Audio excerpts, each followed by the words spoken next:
Olá e bem-vindos! Hoje vamos mergulhar num dos episódios mais sombrios e dramáticos da história de França. Imaginem só, século XVI, um casamento real em Paris, que prometia celebrar a paz. Só que em vez disso, o que aconteceu foi um banho de sangue que marcou a cidade para sempre e mudou completamente o rumo do país. Ora bem, para percebermos esta história, primeiro temos de saber quem eram os hugonotes. De uma forma muito simples, eram os protestantes de França. Naquela altura, a França era um país oficialmente católico, e por isso eles eram uma minoria. Mas atenção, era uma minoria muito influente que incluía imensas famílias da nobreza. E toda a esperança de paz estava depositada neste casamento. A noiva era Margarida de Valois, uma princesa católica, irmã do rei de França. O noivo era Henrique de Navarra, nada mais nada menos que o principal líder dos hugonotes.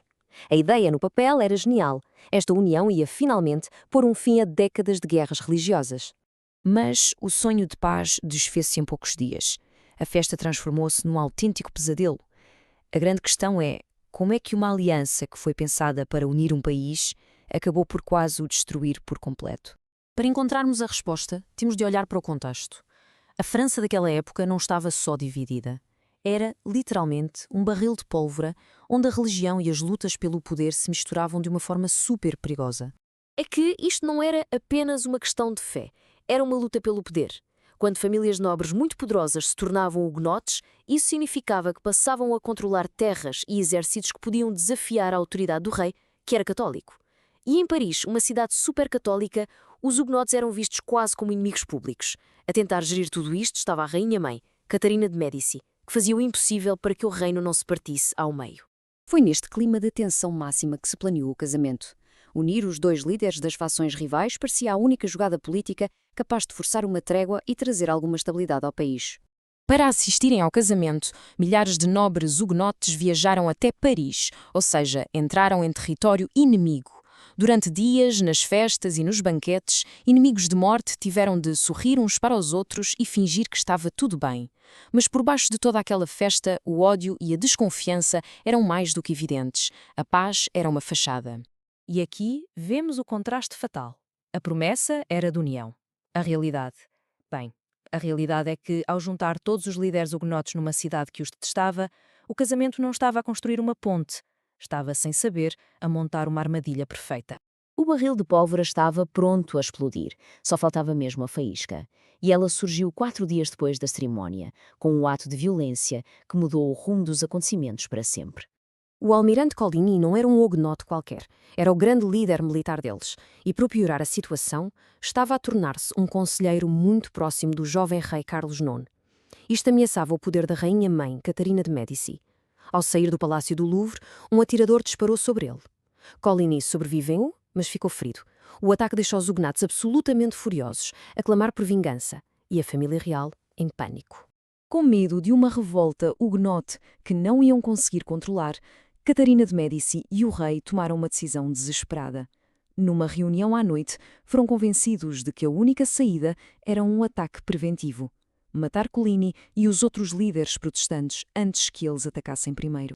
O plano inicial era para ser uma operação cirúrgica, limitada a algumas dezenas de alvos importantes, mas o que se seguiu não teve nada de cirúrgico. A violência saiu completamente fora de controlo e transformou Paris num rio de sangue. Assim que os sinos tocaram, os assassinos entraram em ação. O primeiro alvo foi, claro, o almirante Coligny, que ainda estava a recuperar na sua cama. Foi morto ali mesmo e o seu corpo foi atirado pela janela para a rua, onde uma multidão o desfez. Foi o rastilho para o caos total. A partir daquele momento, a matança espalhou-se como fogo. Guardas reais, milícias católicas e até cidadãos comuns, que por vezes tinham listas de vizinhos protestantes, começaram a caçar e a matar hugonotes pela cidade inteira. Durante 3 dias ninguém esteve seguro. Homens, mulheres, crianças foram massacrados nas suas casas, nas ruas. Só em Paris estima-se que tenham morrido cerca de 3.000 pessoas. E isto é talvez o mais assustador, a forma como o ódio se contagiou. As notícias do que estava a acontecer em Paris chegaram a outras cidades de França, e em vez de haver condenação, o que aconteceu serviu de exemplo. Massacres parecidos começaram a acontecer em cidades como Orleans, Lyon e Rouen. Nos meses seguintes, esta onda de violência varreu o país. Embora seja impossível saber o número exato, os historiadores estimam que o total de mortos em toda a França possa ter chegado às 30.000 pessoas. Foi uma das piores atrocidades por motivos religiosos do século XVI. Um evento com esta brutalidade, claro, deixa cicatrizes que duram séculos. O massacre não só não acabou com a guerra, como a tornou ainda pior, e as suas consequências foram sentidas em toda a Europa. A Europa ficou em choque e completamente dividida. Nos países protestantes, como a Inglaterra, a notícia foi recebida com horror. Em contraste, nas potências católicas, a reação foi de festa. Diz-se que o rei Filipe II de Espanha se riu ao saber da notícia, e em Roma, o Papa Gregório XIII mandou celebrar missas e até cunhar uma medalha para comemorar a eliminação dos hereges. O ponto fundamental é este: a violência falhou em todos os seus objetivos. Em vez de acabar com a guerra, tornou-a ainda mais sangrenta por mais 20 anos. O movimento hugonote ficou, obviamente, muito enfraquecido e a França perdeu milhares de cidadãos qualificados, artesãos, intelectuais, que fugiram para outros países. A coroa, que ordenou o ataque para se proteger, acabou com a sua reputação em ruínas. Olhar para a noite de São Bartolomeu, mais de 450 anos depois, é um lembrete muito sério. Mostra como a desconfiança e o ódio, quando são usados para fins políticos, podem levar pessoas normais a cometer atos terríveis.